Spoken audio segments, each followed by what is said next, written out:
Hello beautiful soul. In this video I want to talk about the fact that I've had a realization that I love my family but I actually don't like them. So I don't like the way that they behave or the way that they treat people, the way they show up, the way I feel around them.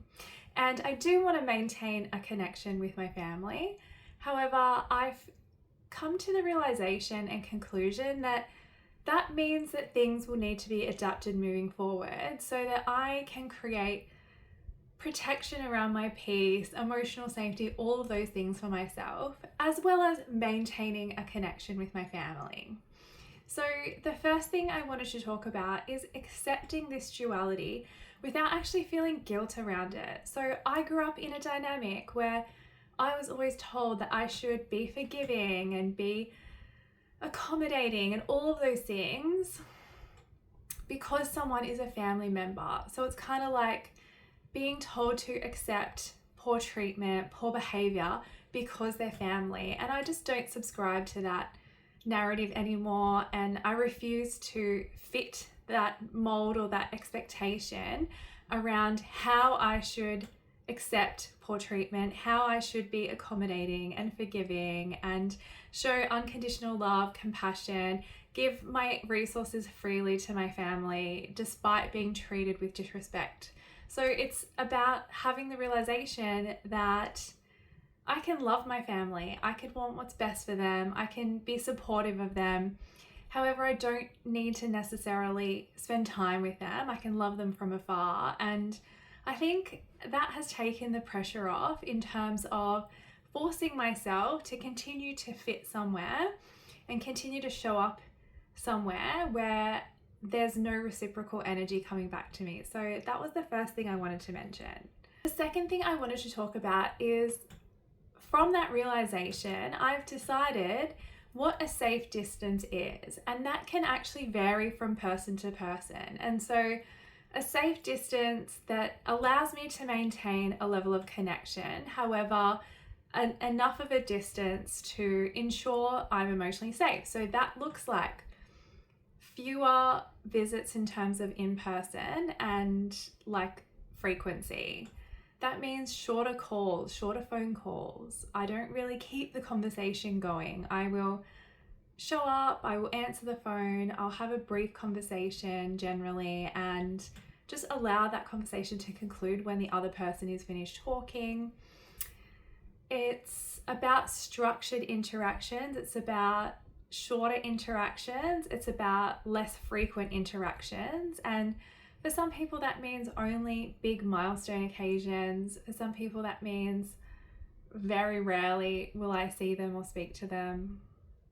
And for some people that is continuing to try and grow and learn and progress and work on the dynamic to make it more healthy. And that's definitely been the case with a couple of my family members who are very dear to me and I do want a good relationship with. However, because of the dysfunction that we all kind of grew up in, it's been a challenge and something that I think we're making a lot of progress in terms of being more harmonious, in terms of taking accountability and responsibility for ourselves.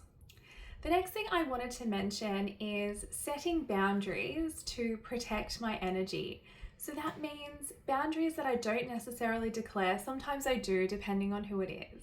So that means potentially leaving early, not engaging in certain topics of conversation. And I do let some family members know, like, I'm not going to be discussing these particular things. Sometimes I will just deflect or change the subject or make it a non-confrontational boundary. Also about saying no to things without over-explaining. So saying no to things that just don't feel right in my body. I've become really attuned within my body, within my nervous system, in terms of being able to feel how I feel about certain people, about certain dynamics, about certain events. I ask myself the question, usually I create a quiet space, I ask myself the question about a person, about a dynamic, about an event, and I tune into what's happening with my body, and that usually tells me something. So these are things that have come up recently.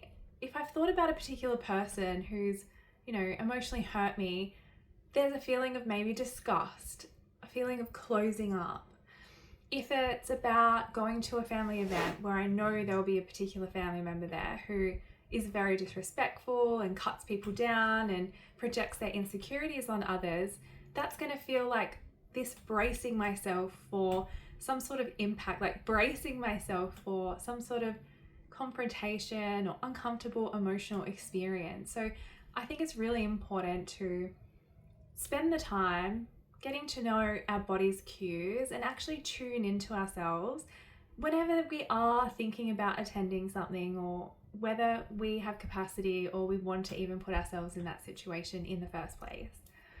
Another one is creating emotional distance or emotional space, even though physically present.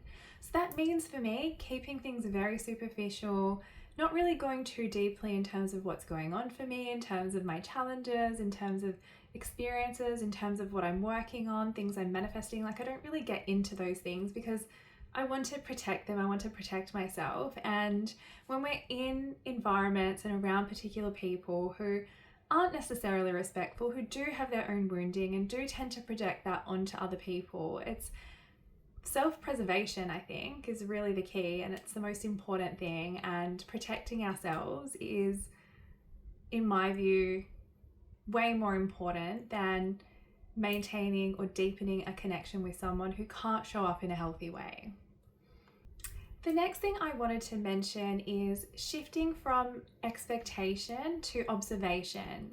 So this is a really hard thing for me to, I think, come to terms with, and that is that I didn't win the lottery when it came to family. At the end of the day, I grew up with not a lot of family around me. Whatever family was around me were extremely dysfunctional, very unsafe emotionally and in other ways. And I just have come to terms with the fact that my family is what they are. It's been a learning experience. I've grown from that situation. And instead of hoping that things would be different, hoping that things would change, just coming to that awareness of no one else is really doing the work.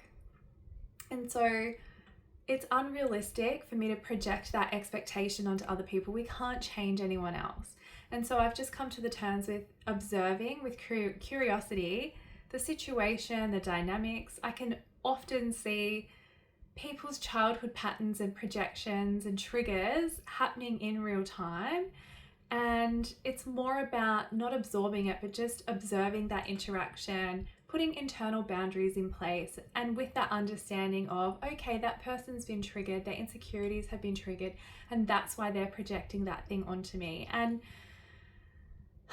it's still really hurtful when that happens, because no one wants to be around people who project their own wounding onto them. Like, it's still a harmful thing to do, although having that awareness, being able to observe, I think has been key to being able to manage any kind of family dynamics, particularly ones where it's like a milestone event and I do want to attend. Like, it's not obligation. I'm wanting to attend for another family member, for example, and this other situational dynamic is just on the periphery of that, and that's kind of where I keep it. And I keep it superficial, observe the behavior, understand that that's what's happening, and I think that's enough to get me through the difficulties that sometimes come up. When we're able to actually observe what's going on, when we have a deeper understanding about what's happening in the dynamic, what kind of triggers might be coming up for people, how they might be projecting their own stuff onto us, it does take some of the power out of what they're doing. And for me, that means I tend not to get triggered. I'm definitely not reactive anymore, and I'm able to respond to that situation accordingly when it happens. And the final thing I wanted to mention is building a life outside of the family dynamic that's nourishing. So family is just one part of our lives.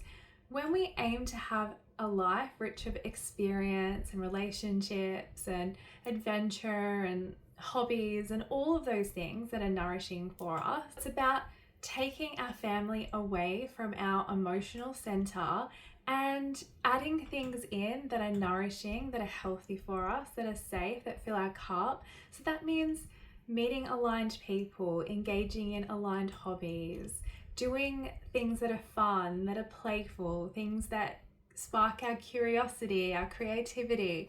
All of those things can actually help, and I think are crucial when one part of our lives isn't what we want it to be or isn't what we imagined it to be. Growing other parts of our lives can be really, really beneficial and make our life more fulfilling and take the emphasis and so much pressure off our family dynamic fulfilling our needs, because we've got all these other amazing things going on, all these other beautiful people who see us, who have more of an understanding of us, who nurture us, who nourish us.